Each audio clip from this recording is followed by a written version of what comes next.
주위에서 가끔 로또에 당첨된 사람들의 이야기가 나옵니다. 자기가 사실 평생 벌어도 모으지 못할 아주 큰 돈이 갑자기 생긴 사람들. 그들이 이 로또에 당첨된 이야기들을 가끔 전하는 뉴스나 기사들을 보면 로또에 당첨되었을 때 당장 하는 고민이 두 가지가 있다고 합니다. 하나는 내가 지금 하던 일을 계속 할 건가? 아니면 그만둘 건가? 지금 무언가 일을 하고 있는데 어떤 사람은 청소부로 일을 하기도 하고 어떤 사람은 직장에 다니기도 하고 또 어떤 사람은 조그만 사업을 하기도 하고 가게를 하기도 하고 지금 일을 하고 있는데 로또로 해서 큰 돈이 갑자기 생기게 되었으니까 내가 지금 하던 일을 계속 할 건가? 아니면 그만둘 건가? 이게 제일 처음 고민하는 고민의 제목이 된다는 겁니다. 이제 내가 쌓아놓은 것이 충분하게 있을 수 있으니 평생 놀아도 별 걱정 없이 살 수 있겠구나라는 생각이 들면서 고민을 하는데, 그런데 시간이 지나고서 보면 그때 일을 그만두고 그냥 내가 쌓아놓은 것이 있으니 그것 쓰면서 살자라는 사람, 일을 그만두고 계속하지 않는 사람은 그렇지 않은 사람보다 그 인생이 잘못된 길로, 흔히 하는 말로 망가지는 경우가 훨씬 더 많다는 겁니다. 사실 사람의 일이 앞에 무엇이 기다리고 있는지 알지 못하기 때문에 그 많은 돈이 갑자기 생긴 다음에 일을 계속해도 사실 잘못될 수 있고 또 일을 하지 않아도 잘못될 수 있는데, 보니까 이제 내가 이 큰 돈이 있으니까 난 이제 놀고 먹어도 돼 라고 생각하고 일 그만두고 쓰기 시작한 사람이 잘못되는 경우가 훨씬 더 많다는 겁니다. 이걸 보면서 우리 하나님의 사람도 어떤 면에서 보면 이와 비슷하지 않은가라는 생각을 합니다.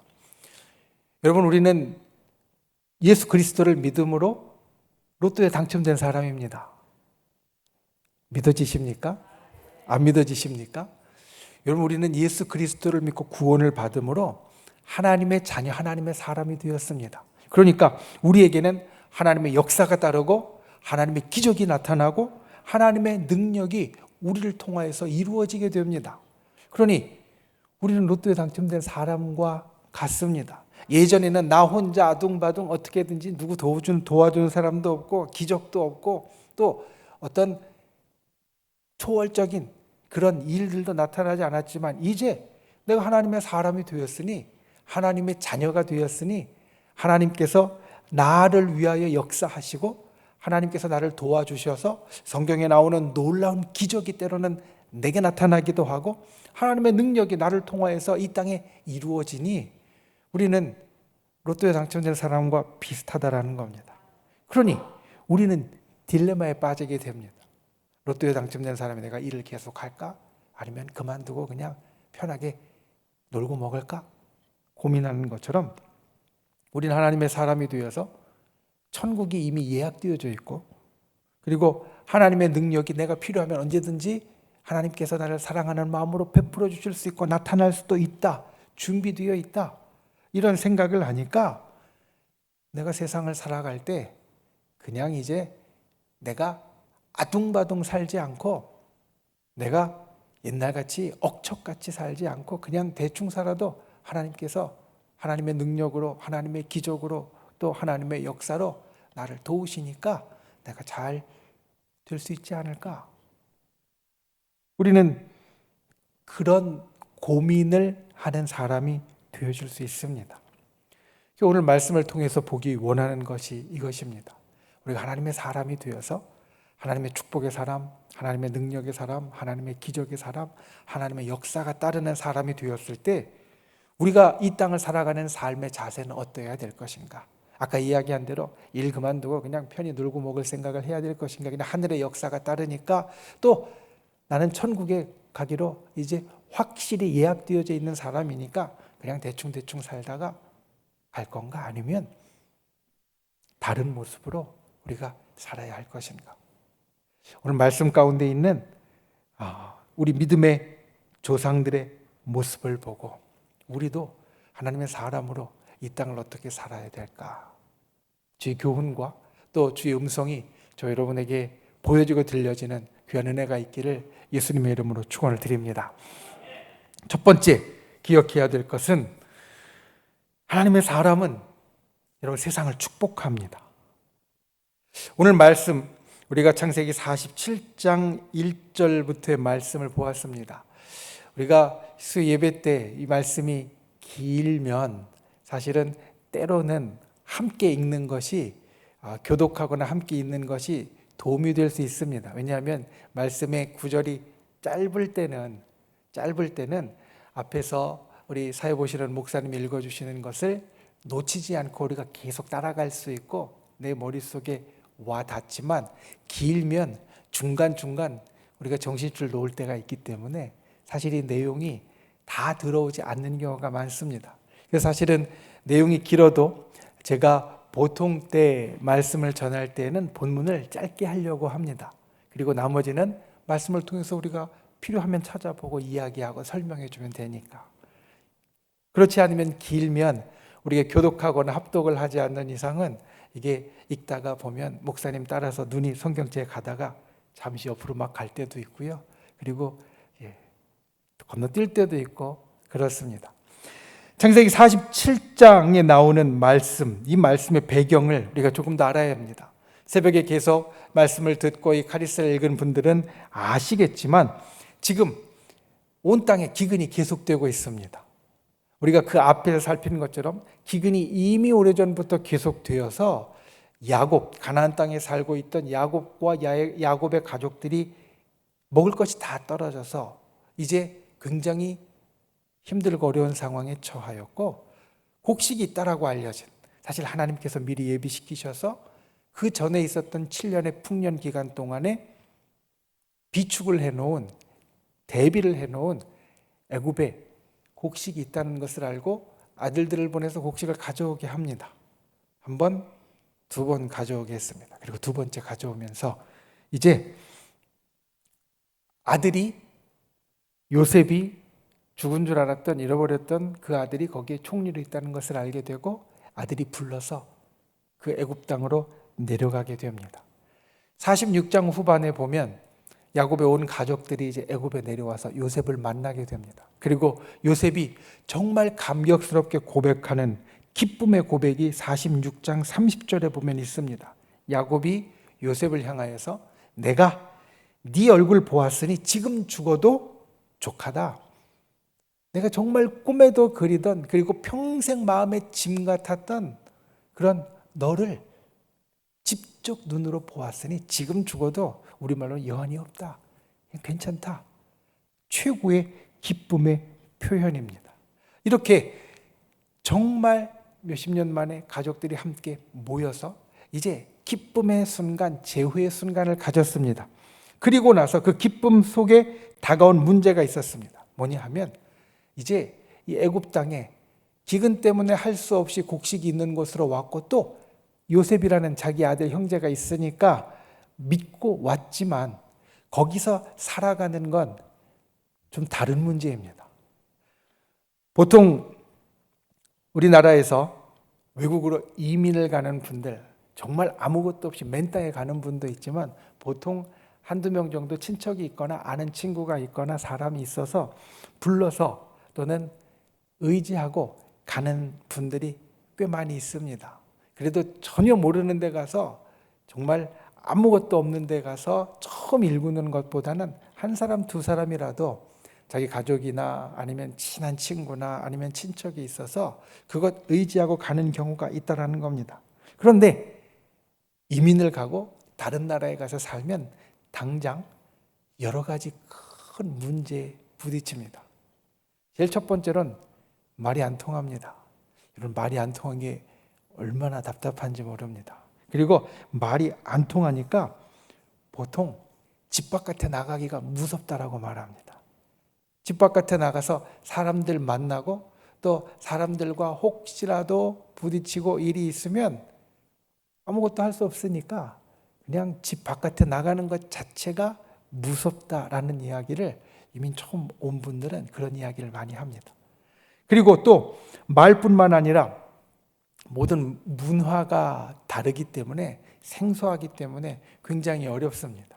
자, 형광등이 나가면, 집에 형광등이 나가면 요즘은 마트가 잘 돼 있어서 마트에 가거나, 아니면 예전으로 하면 철물점이나 아니면 전등 파는 데 가서 사면 됩니다. 우리는 아마 여기 계시는 권사님들 직접 가시는 경우도 있고 못 가시는 경우도 있지만, 어디서 사와서 어떻게 해야 되는지는 대부분 다 알고 있습니다. 그런데 생소한 나라에 가면요, 당장 등 하나 나가도 등을 어디서 사야 될지, 또 등 모양은 이게 어떻게 차이가 있어서 어떤 등을 사야 될지 당장 막히고, 그리고 곤란한 경우에 처하게 된다는 겁니다. 야곱과 야곱의 가족이 그랬습니다. 가나안에서 쓰던 말과 애굽, 이집트에서 쓰는 말이 완전히 다릅니다. 제가 이제 공부를 하면서 고대 이집트어를 배웠으니까 보면 히브리어와 이집트어는요, 사실 완전히 다릅니다. 글자도 다르고, 그리고 문법도 다르고 완전히 다른 말입니다. 그러니 그 다른 데 가서 다른 말로, 그리고 또 문화도 완전히 다릅니다. 당장 입는 옷도 다르고요, 쓰는 그릇도 다르고, 그리고 대표적으로 지금 애굽에 남은 옛날의 문물 가운데 당시에 야곱과 그의 가족들이 와서 아마도 살았을 것이다 라고 생각되는 그곳에서 나타나는 것을 보면 무덤도 다릅니다. 매장하는 관습, 죽은 사람을 어떻게 사후에 매장하느냐, 이 관습도 전혀 다릅니다. 모든 문화가 완전히 다르다라는 겁니다. 그것을 성경은 오늘 이렇게 표현하고 있습니다. 오늘 우리가 본 말씀 바로 직전에 보면 34절, 46장 34절 말씀에 애굽 사람은 다 목축을 가증히 여기나니, 애굽 사람은 목축을 다 가증히 여기나니. 사실 애굽 사람들도 목축을 합니다. 가축을 기르고요, 그 가축에서 나오는 것을 다 먹고 씁니다. 그러니까 여기서 목축을 가증히 여긴다라는 것은 직업적으로 목축하는 것을 낮게 본다라는 의미도 있지만, 목축을 하면서 다른 것들 경험하지 않고 살았던 야곱 가족들에게는 모든 것이 다 마치 이방인으로서 꺼리는 것처럼, 이방인으로서 이렇게 밀어내는 것처럼 생소하고 다르다라는 것을 나타내는 겁니다. 당장은 요셉을 만나서, 아들을 만나서, 형제를 만나서 기쁘고 또 좋은 마음이 들었지만 곧 그들에게 다가오는 것이 이것이었습니다. 낯설고 어려운 상황, 그리고 거기에서 절대자로 추앙받는 애굽의 바로는, 애굽의 파라오는, 이집트의 파라오는 신과 같이 아주 절대자로 추앙받는 인물입니다. 그런데 그 바로를 직접 만나게 되었습니다. 자, 여러분 같으면 어떻겠습니까? 저는 낯선 곳에 가서 두렵고 아무것도 안 통할 것 같고, 또 거기에서 정말 그 땅에서 신으로 추앙받는 바로를 왕으로 만난다고 하면 한편으로는 자포자기하는 마음, 될 대로 되라라는 마음도 들을 수 있고, 내가 이건 뭐 어떻게 할 수 없겠다라는 생각이 들을 수도 있습니다. 그런데 그때 야곱이 보여준 모습이 두 개의 모습이 있습니다. 하나는 9절 말씀에 보면 이렇게 이야기합니다. 내 나그네 길의 세월이 130년이니이다. 내 나이가 얼마 못 되니 우리 조상의 나그네 길의 연주에 미치지 못하나 험악한 세월을 보내었나이다. 분명히 바로보다 야곱이 나이가 많습니다. 그리고 사실 야곱도 나름 우리말로 하면 한가닥 하는 사람입니다. 거부입니다. 창세기 32장 13절부터 보면 야곱이 형인 에서를 만날 때 형에게 주는 선물을 이렇게 이야기합니다. 암염소가 200이요 순염소가 20이요 암양이 200이요 순양이 20이요 젖나는 낙타 30과 그 새끼요 암소가 40이요 황소가 10이요 암나귀가 20이요 그 새끼 나귀가 10이라. 이 정말 많은 수백 마리의 가축을 선물로 준 겁니다. 그러니 그가 가지고 있는 것은 얼마나 많았겠습니까? 이 많은 가축을 선물로 주었다라고 한다면 그가 갖고 있는 재산으로서의 가축은 이거에 적어도 몇 배 이상, 많게는 10배 이상으로 충분히 있었다라고 우리는 생각할 수 있습니다. 그리고 또 아브라함보다 이삭이 훨씬 더 하나님의 축복을 받아서 더 풍성한 거부였고, 그리고 그 이삭보다 이제 야곱이 더욱더 풍성하여지고 식구들 더 많아졌다는 걸 생각하면 당시에 이 야곱은 그 지역에서 손꼽힐 만한 부자였을 겁니다. 갖춘 사람이었을 겁니다. 그런데 왕 앞에 가서 그는 아주 솔직하게 그리고 겸손하게 이야기합니다. 우리가 이 땅을 살면서 하나님의 사람으로 모든 것을 가진 사람이 되었다 할지라도 우리가 이 땅을 살며 필요한 모습은 솔직하고 겸손한 모습. 왜냐하면 거기에 하나님의 도우심이 임하기 때문입니다.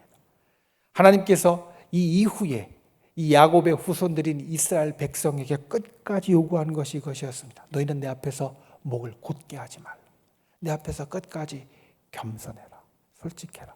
너희 나라가 아무리 커지고 너희 나라가 아무리 든든해지고 너희 나라가 아무리 풍족해져도 너희는 끝까지 내 앞에서 목을 곧게 하지 말고 겸손하고 솔직하라.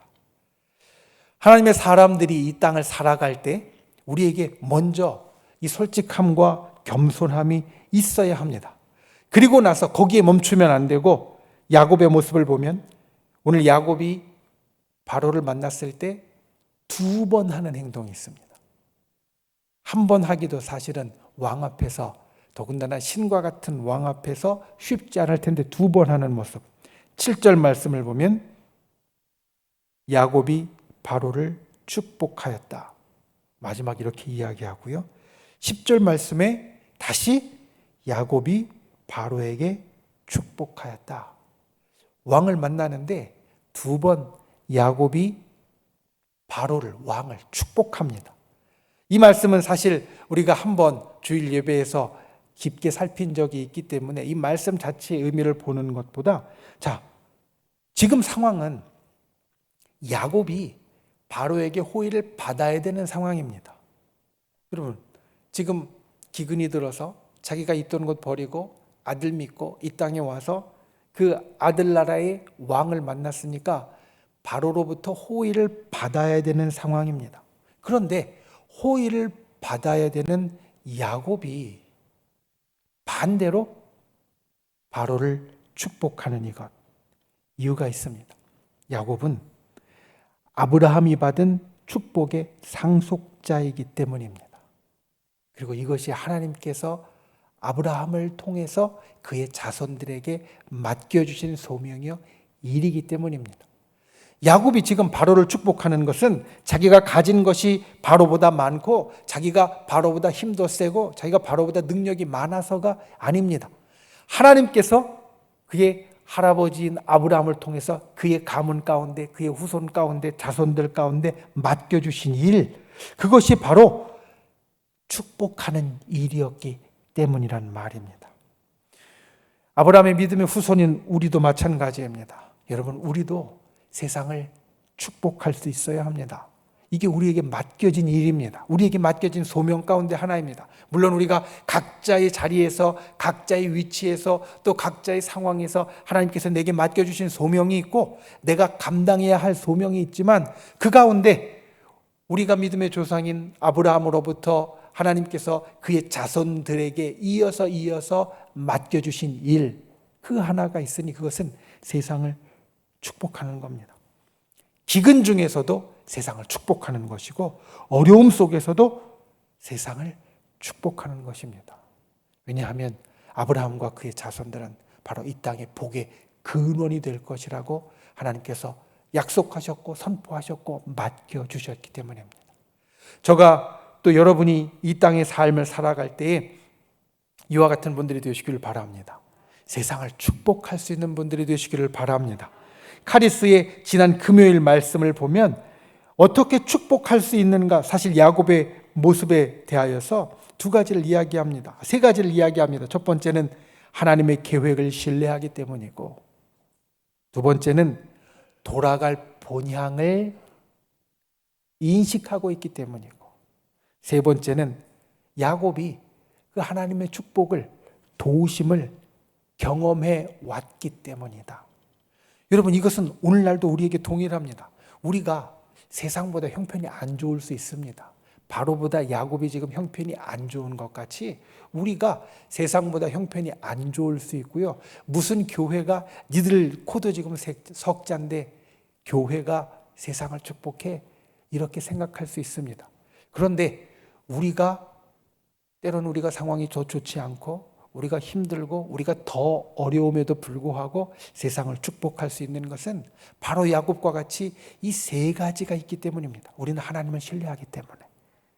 지금 기근 때문에 여기에 왔어도 하나님께서는 그 기근 속에서도 역사하시는 분이심을 우리는 알고 믿고 신뢰하기 때문에, 지금 나는 약해도 하나님께서는 분명히 온 세상을 축복하시고 이끌어 가실 수 있는 분을 우리가 신뢰하기 때문에 여러분, 우리는 세상을 축복할 수 있습니다.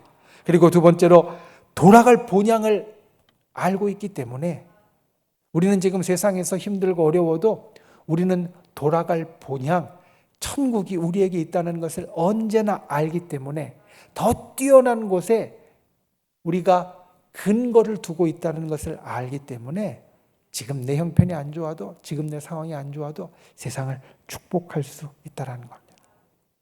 그리고 마지막으로 하나님을 경험해 왔기 때문에, 하나님의 축복을 내가 받아서 이제까지 살아왔기 때문에, 그게 내 삶의 경험이니까, 그게 내 삶의 지나온 시간들에 내가 가졌던 거니까 지금 내가 어려워도 나는 세상을 축복할 수 있다는 겁니다. 야곱이 그래서 바로를 축복할 수 있었던 겁니다. 지금 자기가 바로보다 훨씬 좋아서 축복할 수 있었던 것이 아니라 그런 하나님의 계획을 신뢰하고, 그리고 자기 돌아갈 본향, 열조로 돌아갈 수 있다는 본향을 알고 있고, 그리고 이제까지 자기의 험악한 세월 가운데 하나님께서 자기를 도와주셨다는 것, 자기를 축복해 주셨다는 걸 알고 있기 때문에 그는 바로를 축복하고 세상을 축복할 수 있었습니다.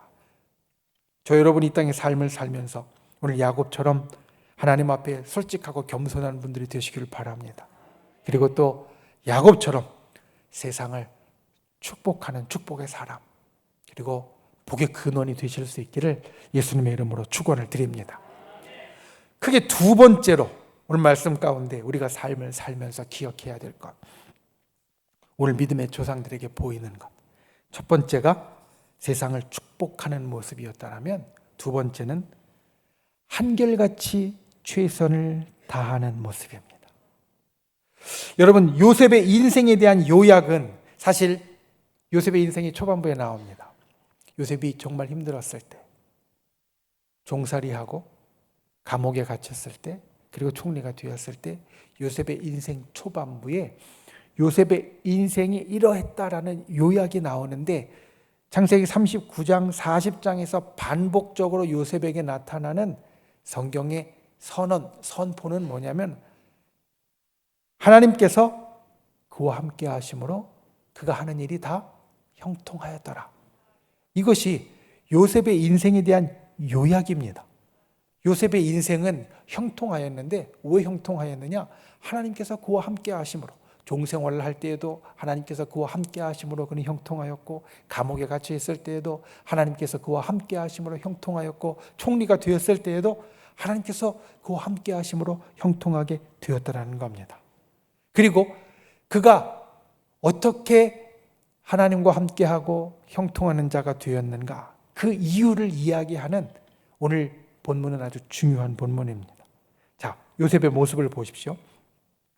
요셉이 가족과 바로를 만나게 하는 장면, 사실 오늘 47장 1절은 곧바로 요셉이 가족들을 데리고 가서 바로를 만나게 하는 걸 이야기하는데, 46장의 마지막은 요셉이 가족들을 바로와 만나게 할 때 어떻게 준비시켰는가, 보여주고요. 그리고 바로 앞에 나갈 때 어떻게 준비해서 나아갔는가를 보여줍니다. 먼저 보면 그 앞에 가족들에게 가서 이렇게 말하고 이렇게 이야기하는 것이 좋다. 이렇게 준비시킵니다. 보통 총리라는 자기의 지위를 사용해서 대충 왕에게 읍소하고 또는 그냥 가만히 있으라고 말하고 대충 지나갈 수도 있었을 텐데 요셉은 가족들을 미리 모아서 준비시키고 그리고 아주 신중하게 나아갑니다. 카리스 해설을 보면 우리가 갖고 있는 묵상집 카리스 해설을 보면 왜 5명의 형들을 데리고 나갔는가? 이 5이라는 숫자가 애굽 사람들이 존중하고 좋아하는 숫자이기 때문에 형들을 다 데리고 갈 수도 있고 아니면 형들 대표로 한 사람만 데리고 갈 수도 있는데 그들이 존중하고 좋아하는 5명의 형들을 데려갔다는 것은 요셉이 얼마나 이 일을 신중하게 준비했는가를 보여주는 겁니다. 여러분, 총리였는데 자기 지위를 사용해서 그냥 대충 막 가는 것이 아니라 이 일 하나도 자기 가족들이 왕을 만나는 그 일 하나도 미리 준비시키고 좋아할 만한 그 바로와 그 주변에 있는 다른 관료들, 신하들이 좋아할 만한 것들을 미리 준비하는 이 모습, 이것이 요셉이 살아갔던 삶의 모습이었고 그리고 하나님께서 함께 하셔서 형통함을 가져오는 모습 가운데 하나였습니다. 준비하지 않아도 되는 상황이었는데 그는 앞일을 준비합니다. 그리고 이어지는 13절부터의 말씀, 거기에 보면 계속된 기근을 처리하는 요셉의 모습을 보여줍니다.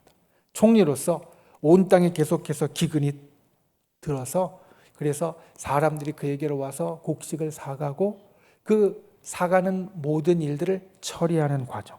14절 말씀을 보면 요셉이 곡식을 팔아 애굽 땅과 가나안 땅에 있는 돈을 모두 거두어들이고 그 돈을 바로의 궁으로 가져갔다.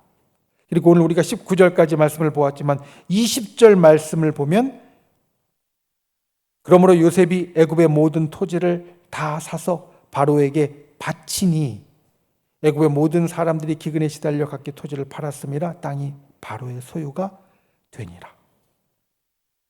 이 모든 일을 사실 진행한 사람이 요셉입니다. 총리였고요. 우리가 흔히 요셉에 대해서 설명할 때 일인지야 만인지상이다. 예전에 목사님들이 이런 표현을 많이 쓰셨습니다. 우리 올 목사님도 이 표현을 여러 번 쓰신 걸 저도 사실 기억하는데 요셉은 총리로서 바로 밑에 요셉 위에는 바로 한 명만 있고요. 1인지하고 모든 사람이 이 요셉의 말을 따라갈 수밖에 없는 만인지상의 위치에 있었습니다. 그러니까 충분히 자기 마음대로 할 수 있었고요. 그 위치에 있으면 자기가 재량껏 할 수 있는 것들도 사실 많이 있습니다. 다른 말로 이야기하면 총리로서 그 자리에 있을 때 자기가 계획했으면 충분히 자기 입속을 챙길 수 있었습니다. 그런데 오늘 말씀을 보면 요셉은 거두어들인 모든 돈을 다 바로의 궁으로 가져갔다. 그리고 백성들이 이젠 토지를 팔아서 곡식을 가져가게 되어서 그 거두어들인 모든 토지 역시 자기 소유가 아니라 바로의 소유가 되게 하였다. 총리로서 자기가 해야 할 일, 자기가 하는 일에 아주 충실한 모습을 성경 우리들에게 보여주고 있다는 겁니다.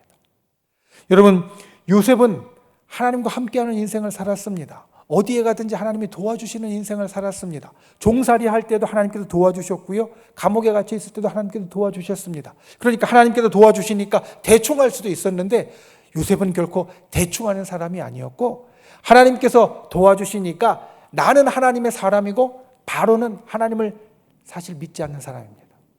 다른 애굽의 백성들도 거의 전부가 하나님을 믿지 않는 사람입니다. 그러니까 하나님이 이 일을 나를 축복하려고 내게 기회를 주셨나 보다 생각해서 자기가 챙길 수도 있었습니다. 그런데 아니었습니다. 사실 이 모습은 요셉이 전부터 보였던 겁니다. 보디발의 집에 종으로 있을 때에도 거기 집의 총무로서 그는 성실하게 그 총무의 일을 수행해서 보디발의 신임을 얻었습니다. 만약 그 가운데 자기가 모든 집의 사물을 총괄하는 자니까 자기 걸 조금이라도 챙기기 시작했으면 그러면 그 신임을 못 받았을 겁니다. 감옥에 있을 때에도 그는 죄수였지만 마치 간수와 같이 감옥의 모든 일들을 아주 성실하게 돌봤습니다. 자기가 가진 그 지위를 사용해서 오히려 다른 죄수들을 억압하는 것이 아니라 거기에 보면 술 맡은 관원장과 떡 맡은 관원장의 그런 어려운 이야기들도 들어주고 풀어줄 정도로 그는 그 자리에서 자기가 할 수 있는 일을 성실하고 충실하게 했다는 겁니다. 총리가 되어서도 마찬가지였습니다. 하나님의 사람이고 하나님이 도와주시고 형통케 하는 사람이었지만 하나님이 형통케 하시니까 난 인생 대충 살아도 돼 이런 사람이 아니라 자기가 있는 곳에서 정말 성실하고 충실하게 일하는 사람이 되었다라는 겁니다. 그러니까 하나님께서 요셉을 쓰신 겁니다. 카리스에 보면 여러분 기근이 온 땅의 기근이 하나님의 계획 아래에서 이루어졌다라는 것을 말합니다. 우리는 사실 그걸 알고 있습니다. 바로가 꾼 꿈, 7마리의 그 비리비리한 소와 그 다음에 7마리의 살찐 소가 나타났던 7마리의 살찐 소가 먼저 나타나고 그 다음에 7마리의 아주 마른 소가 그 살찐 소를 다 잡아먹었던 그 꿈이 7년의 풍년 후에 7년의 기근이 있을 것이고 그 7년의 기근이 이 풍족한 세월을 다 잊어버리게 만들고 온 땅을 참 어렵게 만들 것이라고 했을 때 그 어려운 시간이 결국은 하나님께서 역사하시는 현장이 되었고 하나님께서 역사하시는 현장이 되었고 그 역사하시는 현장에 쓰임받은 사람이 누구였냐면 바로 성실하고 충실하게 그 일을 감당하는 요셉이 되었다라는 겁니다. 말씀드린 대로 요셉은 종일 때도 죄수일 때도 총리일 때도 한결같이 충성했습니다. 우리가 이 땅을 살 때 이 충성과 성실이 정말 중요합니다. 하나님의 사람으로서 나에게 기적이 일어난다 해도 우리는 현재 인생에 충실할 수 있어야 합니다. 왜냐하면 그것은 하나님께서 나에게 맡겨주신 일이고 하나님께서 역사하시는 현장이기 때문입니다. 그러니까 상황이 좋든지 좋지 못하든지 요셉이 종과 죄수로 있을 때처럼 상황이 아주 좋지 못할 때든지 아니면 총리로 있을 지금처럼 아주 좋든지 한결같이 우리는 성실하고 충성되어야 합니다. 이것이 요셉이 인정받고 칭찬받고 형통하는 비결이었다라는 겁니다. 우리 하나님의 사람이 이 땅에서 나그네 인생을 살지만 하나님께서 이 땅에서 허락하신 우리의 날들 동안에 요셉처럼 충실하고 성실한 분들이 되실 수 있기를 예수님의 이름으로 축원을 드립니다. 말씀을 맺습니다. 서두에 말씀드린 것처럼 우리는 로또보다 훨씬 더 좋은 것에 당첨된 사람들입니다. 우리는 온 세상을 주재하시고 모든 기적과 역사의 근원이신 하나님이 선택하셨고 구원하셨고 자녀 삼으셨고 내 사람이라고 찍은 사람입니다.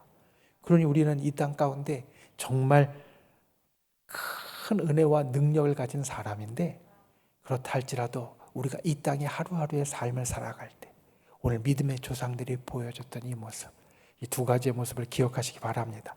첫 번째, 하나님의 일 잊지 않고 야곱은 세상을 축복했습니다. 우리도 세상을 축복하는 분들이 되시기 바랍니다.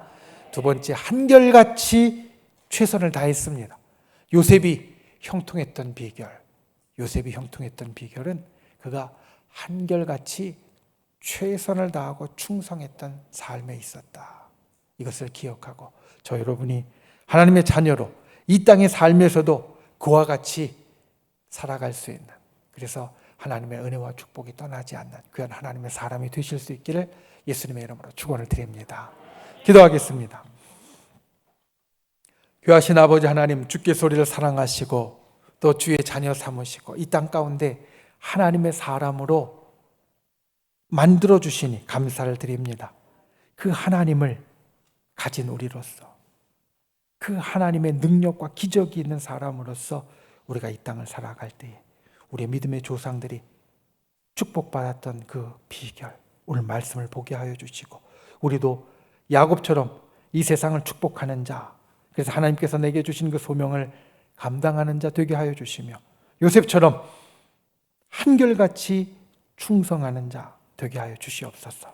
그래서 주의 형통함의 역사가 우리가 저 천국에 다다르기 전에 이 땅에서도 허락되는 자 되게 하여 주시고, 주님께서 우리들의 삶의 그 모습을 통해서 세상을 또한 건지시고 세상 가운데 역사하시는 능력이 베풀어지게 하여 주시옵소서.